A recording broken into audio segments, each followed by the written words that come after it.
تسبیحات سیدہ کے سلسلے میں کہ ہر نماز کے بعد مستحب ہے، واجب نماز ہو یا مستحب نماز،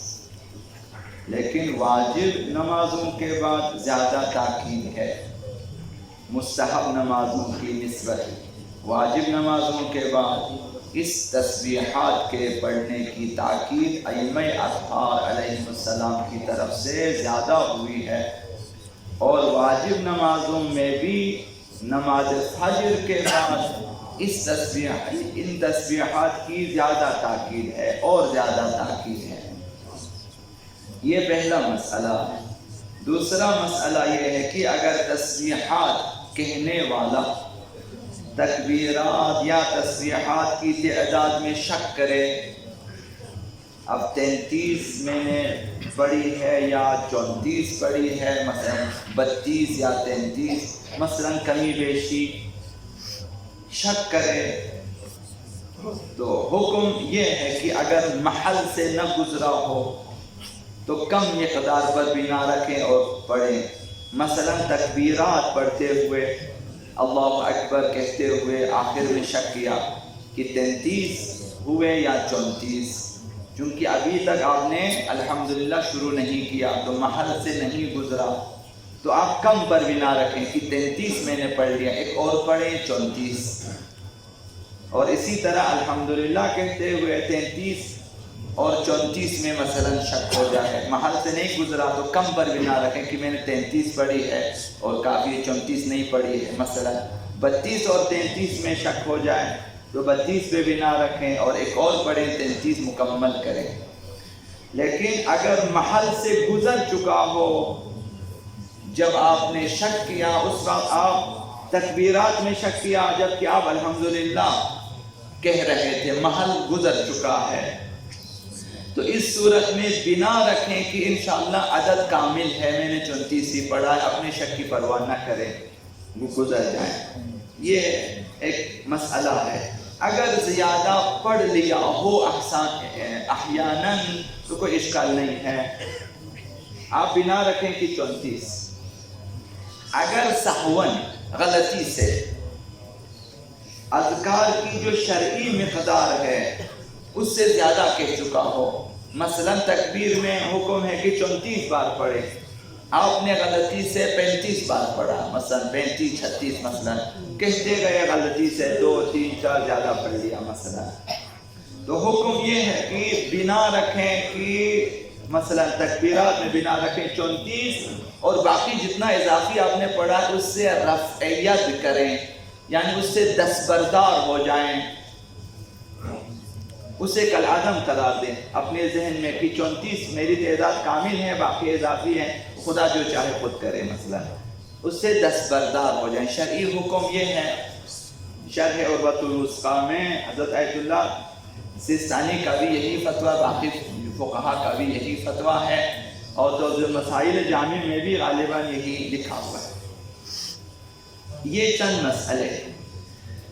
دوسرا مسئلہ یہ ہے کہ شفا کی نیت سے تسبیحات سیدہ کائنات کا پڑھنا، شفا کی نیت سے، تو اس میں جو حدیث مبارکہ مروی ہے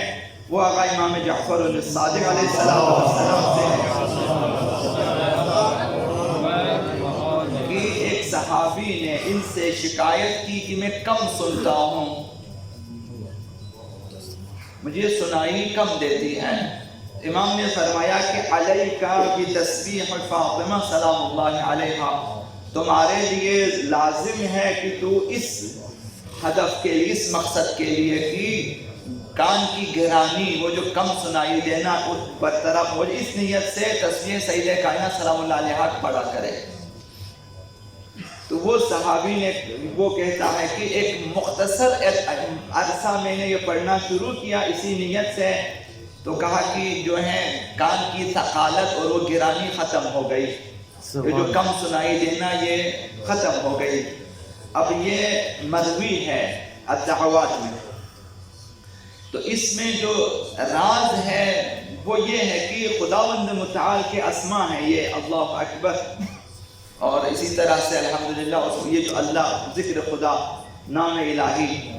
تو یہ کہ دعا یہ کمیل میں فرمایا کہ یا من اسمہ دوا و ذکرہ شفا، کہ اسم یعنی ذات پروردگار، اسماء حسنہ الہی میں شفا ہے اور دوا ہے وہ، اور ذکر الہی یاد خداوند متعال۔ اب تفاسیر مختلف ہیں، یا قرآن مجید یا اہل بیت اطہار یا یاد خداوند متعال، اس میں شفا ہے۔ تو شفا ایسی چیز ہے جو کاملاً خداوند متعال کے ہاتھ میں ہے، دوا بشر کے ہاتھ میں ہے۔ انسان دوائیں لے لیتا ہے، بنا لیتا ہے دوا، اور اس دوا کے سبب شفا ملنی چاہیے، شفا خداوند متعال کے ہاتھ میں ہے۔ لہذا انسان اپنی روحانی بیماریوں کے لیے، حتیٰ جسمانی بیماریوں کے لیے خداوند متعال کے ناموں کا ورد کرے۔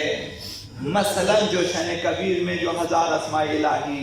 یا ایک کم 1000 اسماء الہی ہے، اسی طرح سے باقی اسماء حسنہ الہی، اس کا ورد کریں بعنوان دوا،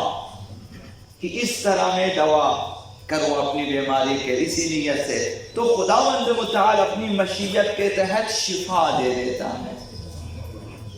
تو لہذا اگر خداوند متعال نے مصلحت دیکھی کہ اس میں مصلحت ہے تو خداوند شفا دے گا۔ تو لہذا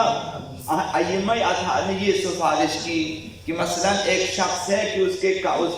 کان کم سنتے ہیں تو اسے مثلا تسبیحات، اسی طرح یہ ایک نمونہ ہے۔ ممکن ہے کہ باقی بیماریوں کے لیے بھی آپ اسی نیت سے مثلا تسبیحات ہے جو سیدہ کائنات پڑھے۔ ایک حدیث مبارکہ ہے 11ویں امام حسن العسکری علیہ السلام نے فرمایا،